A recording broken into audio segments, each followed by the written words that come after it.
A dúpẹ́ lọ́wọ́ Olúwa Ọlọ́run Jehovah fún oore ọ̀fẹ́ tá a tún rí gbà lónìí ní ìpàdé àdúrà mo fẹ́ ṣe rere. Ìwọ tó ṣe ń darapọ̀ mọ́ wa for the first time tó jẹ́ gbà àkọ́kọ́ ẹ̀ rí. Ìpàdé àdúrà tá a wà yìí là ń pè ní ìpàdé àdúrà mo fẹ́ ṣe rere. Èyí tí ọ̀run gbé kalẹ̀ fún àwa tá a wáyé wá ṣe rere. Bẹ́ẹ̀ kẹ̀dẹ̀ rí kò sẹ́ni tí ò wáyé wá ṣe rere. Àfẹni táwọn ayé bá já ire ẹ̀ gbà. Gbọ́ mi, lórúkọ Jésù ayé ò ní já ire ẹ̀ gbà. Orúkọ tèmi ni Prophet Kúnlé Adédọ̀tun. Lédè òyìnbó mo kí gbogbo wa. I welcome every one of you who are watching me on this our live prayer broadcast that is tagged I must prosper. We must prosper. You must prosper. Yeah. So my own name is Prophet Kúnlé Adédọ̀tun. I'll be more of my language, Yoruba, but I'll be coming up in English once in a while. Hallelujah. Tòní máa yàtọ̀, màá fẹ́ kó o pín ẹnìkan. Tó bá dẹ̀ jẹ́ wọn náà ló fẹ́ gba ire yẹn lónìí, màá fẹ́ kó o gbà kíákíá kó wá pín fáwọn ẹlòmíì náà nínú ẹ̀. Torí ire tó máa gba òní lè jẹ́ tán. Ọlọ́run, ògo tó máa búyọ́nú ayé ẹ̀, ògo tó ní lè lò tán ni, ògo ayérayé ni, lórúkọ Jésù Kristi ọmọ Ọlọ́run. Lónìí, ohun tí ẹ̀mọ́ ní ká gbàdúrà lé lórí, ó ní pé ká béèrè pé olùrànlọ́wọ́ ayé wa dà. Olùrànlọ́wọ́ ayé wa dà. Where is my divine helper? Where is my divine helper? Hallelujah. Amen, somebody. Now, a máa lo ìwé àwọn ọba kìíní, 1 King chapter 17, verse 7 to 16. Ó ní a máa lò. Ìwé àwọn ọba orí keje, orí kẹtàdínlógún ẹsẹ̀ keje sí ìkẹrìndínlógún. Òun la máa lò. Mi ò ní lé àkókò láti máa lọ kà á lọ títí, ìwọ náà lè lọ kà á tó bá yá. Ṣùgbọ́n màá máa sọ látorí, I will improvise it. Amen, somebody. Hallelujah. Ìtàn tó wà nínú ẹ̀, òun la fẹ́ fi gbàdúrà. Ìtàn wòlíì Elijah àti obìnrin opó Sáráfẹ́tì. Wòlíì Elijah, the prophet Elijah, and the widow of Zarephath. So that is what we are going to use as our prayer points. Amen. Mo fẹ́ ká lo ẹnu wa lónìí. Ọ̀pọ̀lọpọ̀ ọdún wa láti gbàdúrà yìí fúnra wa ni. Operation do it yourself. Kí n tó fi àṣẹ lé gẹ́gẹ́ bí wòlíì. Olúwa Ọlọ́run àánú, ẹ̀mí mímọ́, a fẹ́ bẹ̀rẹ̀ sí gbóhùn sókè. Olúwa ẹ gbọ́ ohùn wa. Bàbá ẹ gbọ́ ohùn wa lórí ìtẹ́ mímọ́ níbi tí àwọn àgbààgbà mẹ́rìnlélógún ti ń pariwo mímọ́ mímọ́ mímọ́. Ẹ jẹ́ kí àdúrà wa kó ṣe ìtẹ́wọ́gbà Olúwa. A dẹ̀ dúpẹ́ torí pé àmọ̀ ìpẹ́ máa ń gbàdúrà wa. Ní kí a lọ́gán tá a bá ti wí, Angel Gabriel tó máa ń fi èsì àdúrà fún ènìyàn. Lórúkọ Jésù kó gbé èsì ayọ̀ wá fún wa. Ní orúkọ Jésù ó ti rí bẹ́ẹ̀. Tá a bá rí gbogbo ẹ̀mí kẹ́bí tó lè wà láyìíká àti agbègbè ibi tí mo wà yìí, tàbí ibi tí wọ́n tó ń gbọ́ mi yẹn wà, tó lè fẹ́ dènà àdúrà ẹ̀rọ lọ́pa. Iná ẹ̀mí mímọ́, iná tí máa ń jó ẹ̀mí òkùnkùn run, ṣùgbọ́n tó máa ń dá àwọn ọmọ Ọlọ́run sí. Lórúkọ Jésù ó yá kó jóró àwọn ẹ̀mí bẹ́ẹ̀ run. Ó ti rí bẹ́ẹ̀ lórúkọ Jésù. I declare and I prophesy that whatever any spirit that may want to hinder your prayer, wherever you may be hearing me, let Holy Ghost fire consume them now as a matter of urgency in Jesus' mighty name. Ó ti rí bẹ́ẹ̀ lórúkọ Jésù. Ìbéèrè àkọ́kọ́, àdúrà àkọ́kọ́ tá a fẹ́ gbà, ìbéèrè la fẹ́ fi ṣe. Amen. Mo fẹ́ kó tẹ́tí kó gbọ́ dáadáa. A fẹ́ pariwo pé olùrànlọ́wọ́ ayé mi dà. Olùrànlọ́wọ́ ayé mi dà. Àmọ̀gbà tó bìrì opó Sáréfátì yẹn ti ń gbàdúrà yẹn, kádùn ẹ̀ tó wá gbà lọ́jọ́ kan. Hallelujah o. Ṣùgbọ́n kinní kan ni mo fẹ́ ká mọ̀ dáadáa ni pé téèyàn bá gbàdúrà máa padà gbà. Prayer point àkọ́kọ́ yẹn ká gbà. Ó ní pé olùrànlọ́wọ́ ayé mi dà. Ta lẹni tá a rán sí mi láti ṣàánú fún mi? Ta lẹni tá a rán sí ìgbéyàwó mi láti ṣàánú ìgbéyàwó mi? Ta lẹni tá a rán láti ran iṣẹ́ mi lọ́wọ́? Ta lẹni tá a rán láti ran àwọn ọmọ mi lọ́wọ́? Ta lẹni tá a rán láti ran àlá mi lọ́wọ́? Who is that person that I've sent to help me, to help my career, to help my marriage, to help my children, to help my calling? Who is that person? Ta lẹni tá a rán? Olúwa, olùrànlọ́wọ́ ayé mi dà ní kíákíá mo fẹ́ rí. Ó yá sọ di àdúrà níbikíbi tó bá wà wípé Olúwa jẹ́ kí n rí olùrànlọ́wọ́ ayé mi. Olùrànlọ́wọ́ ayé mi dà, Olúwa jẹ́ kó wá mi rí. Bàbá ẹ jẹ́ kó wá mi rí. Olúwa Ọlọ́run àánú, olùrànlọ́wọ́ ayé mi ẹ jẹ́ kó wá mi rí. Ìwọ̀nba ìyàwó èèyàn tá a bá wà lórí àyètágbé yẹn, ẹ jẹ́ ká máa gbàdúrà yẹn. Ẹ má jẹ́ ká láṣẹ ń dúró dẹnìkan. Àwọn tí ò bá ẹ̀ tí ìdí abá wa lẹ́nu ẹ̀ tàbí kán wò létà kán gbà fún ara wọn, máa gbàdúrà ẹ̀ bó ṣe ń gbà yẹn wípé olùrànlọ́wọ́ ayé mi tá a rán sí mi dà, Olúwa ẹ jẹ́ kó wá mi rí. Bí wòlíì Èlíjà ṣe wá obìnrin opó Sárífátì rí, Olúwa ẹ jẹ́ kó wá mi rí. Where is my divine helper? Oh Lord Jehovah, let him locate me today. Let him locate me today. Let her locate me today. Whoever you have chosen as my divine helper, let them locate me today. Gbogbo àwọn tẹ́ ẹ ti rán sí mi, gbogbo àwọn tẹ́ ẹni tó wá jíṣẹ́ fún mi, gbogbo àwọn tẹ́ ẹni tó wá ràn mí lọ́wọ́ gẹ́gẹ́ bí olùrànlọ́wọ́ ayé mi, Olúwa ẹ jẹ́ kó ṣàwárí mi lónìí. Bàbá ẹ jẹ́ kó ṣàwárí mi lónìí.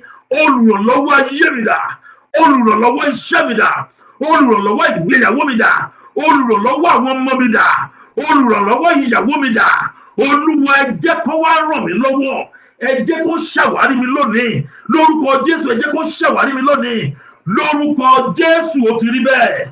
Mo gbàdúrà, mo sọ àsọtẹ́lẹ̀ sínú ayé ìwọ tó ń gbọ́ mi yẹn wípé ẹni tá a ti kọ́ mọ́ ẹ látòdì ọ̀run wá, bá a ṣe kọ́ Abraham mọ́ Lọ́ọ̀tì láti ràn lọ́wọ́, bá a ṣe kọ́ Jésù mọ́ Peter láti ràn lọ́wọ́, bá a ṣe kọ́ Elijah mọ́ obìnrin opó Sárífátì láti ràn lọ́wọ́, lórúkọ Jésù ó yẹ kó ṣàwárí ẹ bẹ́ẹ̀. Gbogbo ẹni tá a rán láti ran ọmọ ẹ lọ́wọ́, ẹni tá a rán láti ran ọkọ ẹ lọ́wọ́, ẹni tá a rán láti ran aya ẹ lọ́wọ́, lórúkọ Jésù ó yẹ kó máa ṣàwárí wọn bẹ́ẹ̀. Everyone that have been sent as a divine helper to your children, to your husband, to your wife, to your business, to your calling, to your career, today they must locate you in Jesus' mighty name. As we decree, so shall it be. Ó ti rí bẹ́ẹ̀ lórúkọ Jésù. Amen somebody. Hallelujah. Amen. So ẹlẹ́ẹ̀kejì tó máa tẹ̀lé, a máa wí pé amen. Olúwa ẹ jẹ́ kí n wà níbi tẹ́ fẹ́ kí n wà. Ẹ jẹ́ kí n wà níbi tẹ́ fẹ́ kí n wà. Kí olùrànlọ́wọ́ ayé mi kó lè tètè wá mi rí. Jẹ́ kí n sọ kíní kan fún ẹ. Ní Sárífátì, obìnrin opó pọ̀ ń bẹ̀rẹ̀ pẹ̀tẹ́ gan. Àìmọye obìnrin opó rẹpẹtẹ yamayama. Yes, there are a lot of widows in Sarifat. But tó bá jẹ́ wípé wòlíì yẹn wọ àárín ìlú lọ ni, tó fẹ́ máa lọ béèrè pé ẹjọ́ ẹ kó gba àwọn opó jọ, mo fẹ́ mẹ́rin tọ́lọ́run rán mi sí. Irọ́ ni. Ṣùgbọ́n Ọlọ́run sọ fún pé lọ sí ẹnubodè Sárífátì. Ẹnubodè yẹn náà Ọlọ́run ti fi sóbìnrin yẹn lọ́kàn ní déédéé àkókò yẹn pé ìwọ ìránṣẹ́ mi obìnrin yìí ó yá lọ bẹ̀ kó lọ ṣàgìjọ. Hallelujah o. So èèyàn máa ń ní the divine location kí olóore tàbí aláàánú yàn kó lè wáyàn rí. A fẹ́ gbàdúrà sí Ọlọ́run, o máa láti fẹnu ara ẹ sọ. Olúwa ẹ jẹ́ kí n wà níbi tó yẹ kí n wà, káláàánú mi kó lè tètè wá mi rí. Ibi tẹ́yìn Ọlọ́run fi fẹ́ kí n wà, the divine location that you have assigned for me, so that my divine helper can locate me. Let me be at that place, Jehovah. Let me be at that place, Lord Jesus. Olúwa ẹ jẹ́ kí n wà níbẹ̀. Gbogbo bíkíbi tẹ́ ẹ ti yàn fún mi pé ibi ni kí n dúró sí tálàánú àfi wá mi rí. Olúwa ẹ jẹ́ kí n wà níbẹ̀. Olúwa ẹ jẹ́ kí n wà níbẹ̀. Bàbá ẹ jẹ́ kí n wà níbẹ̀. Mo fẹ́ kó lanu kó gbàdúrà yẹn dáadáa bó ṣe ń wí yẹn. Gbọ́ mi, nígbà tí Ísákì fẹ́ ṣe tó fẹ́ lọ sí Íjíbítì bí Abraham ṣe lọ, Olúwa ní rá dúró ní ilẹ̀ àwọn Amẹ́lẹ́káìtì, dúró níbẹ̀ ibi tí mo yàn fún as a divine location tí mo ti fẹ́ bless yẹn nìyẹn. Lórúkọ Jésù àdúrà tá a gbà tí bẹ́ẹ̀. Mo sọ àsọtẹ́lẹ̀ sínú ayé ìwọ tó ń gbọ́ mi wípé ibi tó yẹ kó o wà, bóyá nù gbéyàwó tó fẹ́ kọ́kọ́ tó fẹ́ kọ̀ sílẹ̀ yẹn, bóyá o fẹ́ kó dúró síbẹ̀, bóyá bẹ̀rẹ̀ tó fẹ́ bless yẹ o mọ̀. Bóyá ìlú tó wà yẹn ló fẹ́ bless yẹ, o ló fẹ́ travel lọ Canada, o fẹ́ lọ Amẹ́ríkà, mi ìlú Amẹ́ríkà àti Canada ò dá o. Bóyá ìlú ẹ̀ gangan ló fẹ́ bless yẹ, o ń láti béèrè lọ́wọ́ Ọlọ́run, o ń láti bọ́ Ọlọ́run sọ pé Olúwa ibi tó yẹ kí n wà tí aláàánú àti olùwọ́ mi á fi wá mi rí, ẹ jẹ́ kí n wà ń bẹ̀. Mo sọ àsọtẹ́lẹ̀ sínú ayé ẹ̀. Mo pa láṣẹ gẹ́gẹ́ bí wòlíì. Mo wí pẹ̀lú àṣẹ ìpè. Mo wí pẹ̀lú àṣẹ tó wà ní orúkọ Jésù Kristi ọmọ Ọlọ́run wípé ibi tó yẹ kó o wà tí aláàánú á fi wá ẹ rí, ibi tó yẹ kí àwọn ọmọ ẹ wà, ibi tó yẹ kí ọkọ ẹ wà, ibi tó yẹ kó locate business ẹ sí, tí àwọn olóore àtolùrànlọ́wọ́ á fi ṣàwárí ẹ lórúkọ Jésù, ó yá lọ wà níbẹ̀. I declare and prophesy into your life that your divine location, that actual place that Lord Jehovah wanted you to be, so that your divine helper can locate you, go and be there now in Jesus' mighty name. And as we decree, so shall it be in Jesus' mighty name. Hallelujah. Amen. Ìyẹn tó máa tẹ̀lé torí prayer point yẹn mẹ́rin ni àkùnlẹ̀fẹ́ gan gbogbo márùn-ún. Màá dẹ̀ fẹ́ kó o fi àkókò yẹn sílẹ̀. It's going to be 4 prayer points. I want you to take your time and understand it one by one. Ẹlẹ́ẹ̀kẹta yẹn máa já sí wípé Olúwa kí ló ń di olùrànlọ́wọ́ mi lọ́wọ́?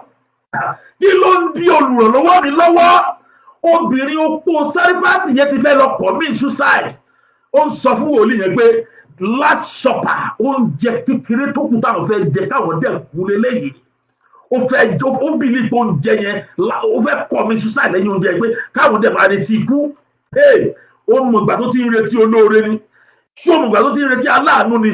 Ọlọ́run ló mọ̀ tó ń di aláàánú ẹ̀ lọ́wọ́. Tó bá lọ sínú ìwé Daniel gbóhùn àdúrà sókè the first day tó ti bẹ̀rẹ̀ àdúrà làdúrà ẹ̀ ti gbà.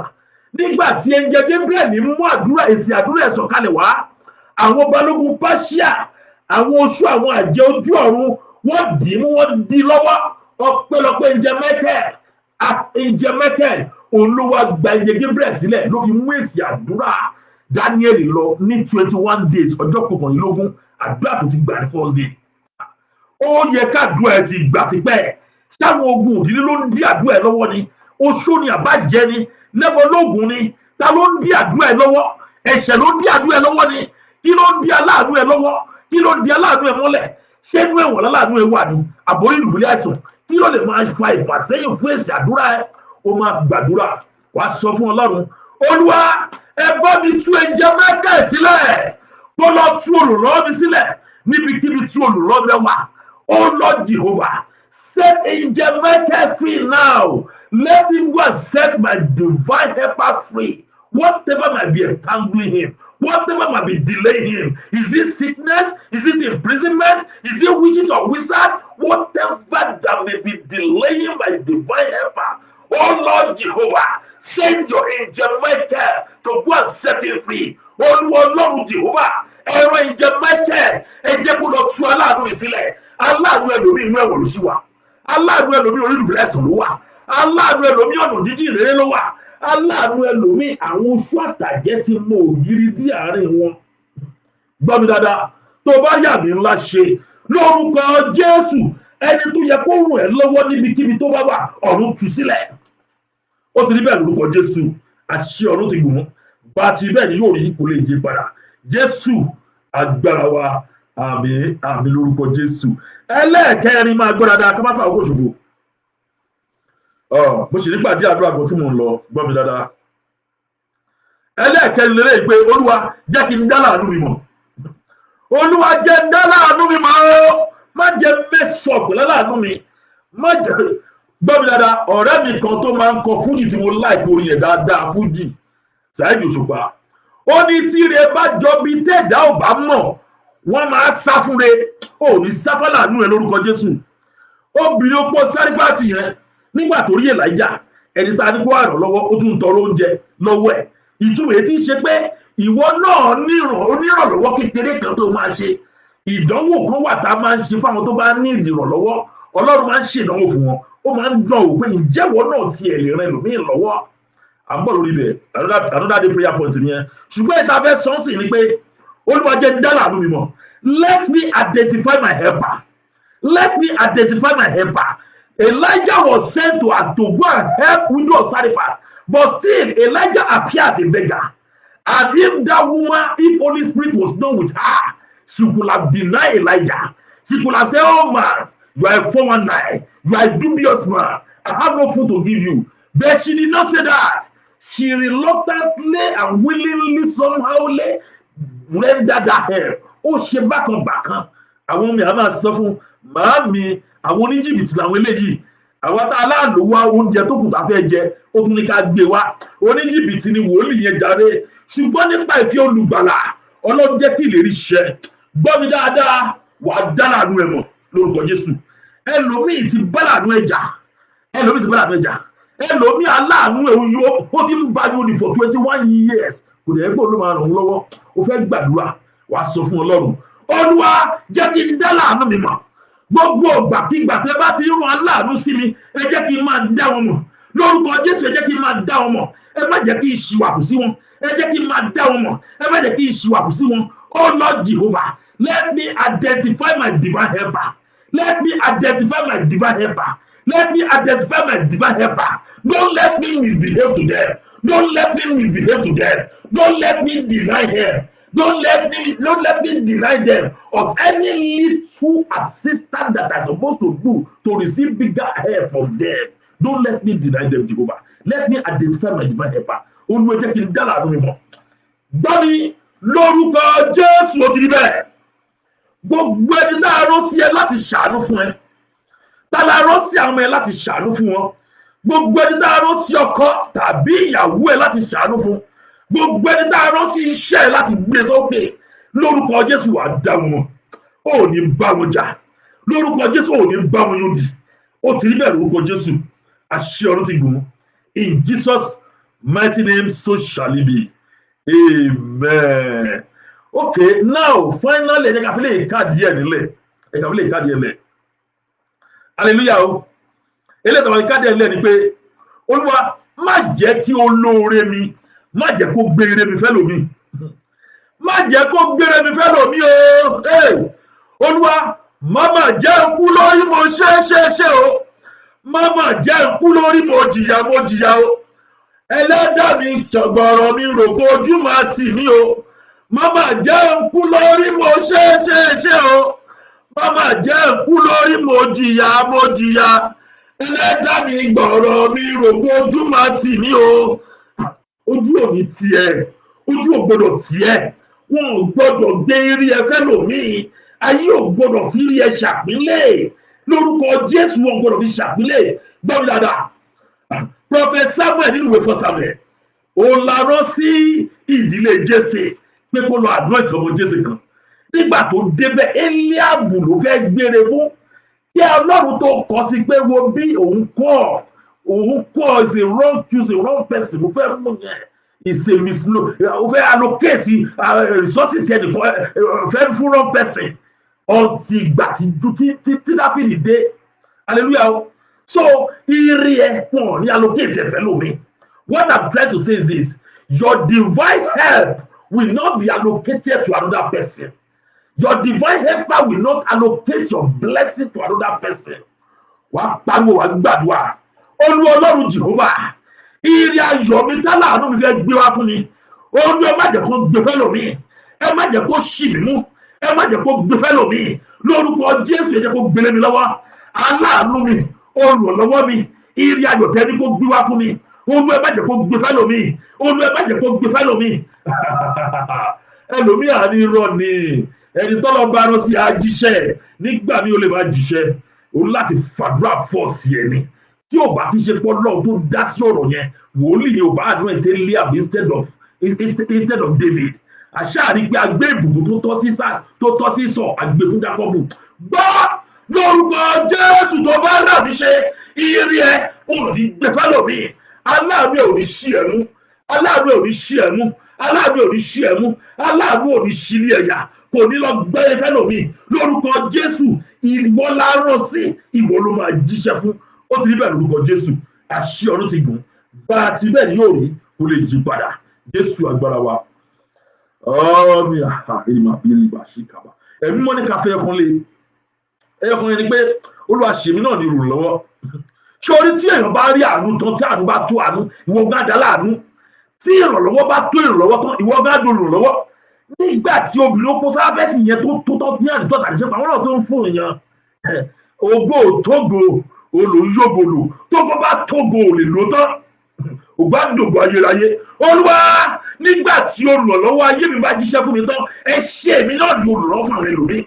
Gbàdúrà yẹn. Olúwa, ẹ ṣe èmi náà ní olùrànlọ́wọ́ fún àwọn ẹlòmíì. mo wí mo pa láṣẹ sínú ayé ẹ wípé lórúkọ Jésù, nítorí pé ìrànlọ́wọ́ tó máa rí gbà ó máa sọ ìwọ náà di olùrànlọ́wọ́ fún àwọn ẹlòmíì lórúkọ Jésù ti ilẹ̀. The blessing, the divine help that you shall receive, it shall turn you to a divine helper to other people in Jesus' mighty name. As we decree, so shall it be. In Jesus' mighty name we pray. Amen. We sanctify and purify ourselves with the blood of Jesus. Ayára wa símọ́ pẹ̀lú ẹ̀jẹ̀ Jésù. Ayá omi ẹ̀jẹ̀ ara wa símọ́ pẹ̀lú ẹ̀jẹ̀ Jésù lórúkọ Jésù ti rí bẹ́ẹ̀. Adé àdúrà wa ládé pẹ̀lú ẹ̀jẹ̀ Jésù lórúkọ Jésù ti rí bẹ́ẹ̀. Tá a bá ní pàtì agbára tó lágbára yóò ní gbà lọ́lọ́pàá lórúkọ Jésù Olúwa Ọlọ́run Jèhófà. Ẹ fi wọ́n rúbọ fún àdúrà náà. Gbogbo ẹnikẹ́ni tó bá ń wò wá tó lágbára yóò ní gbà lọ́lọ́pàá. Gbogbo ẹnikẹ́ni tó bá ń gbọ́ bó ṣe ń gbàdúrà níbi tó ti ń gbà tó bá ní kò ní gbà lọ́lọ́pàá lórúkọ Jésù Olúwa kó fún wọn rúbọ fún àdúrà náà. If there is anyone that want to stand the gap of your prayer, that want to say your prayer will not be answered, they are liar. That Lord will use them as sacrifice lamb for that prayer in Jesus' mighty name. We shall have testimony. Hallelujah. Thank you, Jesus. Thank you, Lord. Thank you, Holy Spirit. Thank you, Jehovah. Thank you. Thank you. Thank you. Thank you. Tabari ẹnikẹ́ni tó ní ẹ̀bẹ̀ àdúrà, if you need any prayer for anything whatsoever, my number is on the screen. And if you one way or the other you couldn't get the number, o lè pè mí sórí +1 323 445 2424. Tó o bá wà ní outside America, kò lo WhatsApp kí ni òrojú ẹ, tí ìbàdàn ìrojú ẹ kí ni identify ẹ tó ń pè. Tó bá jẹ́ within America, you can call direct, or Canada, you can call direct. Lórúkọ Jésù àdúrà wa ti gbà.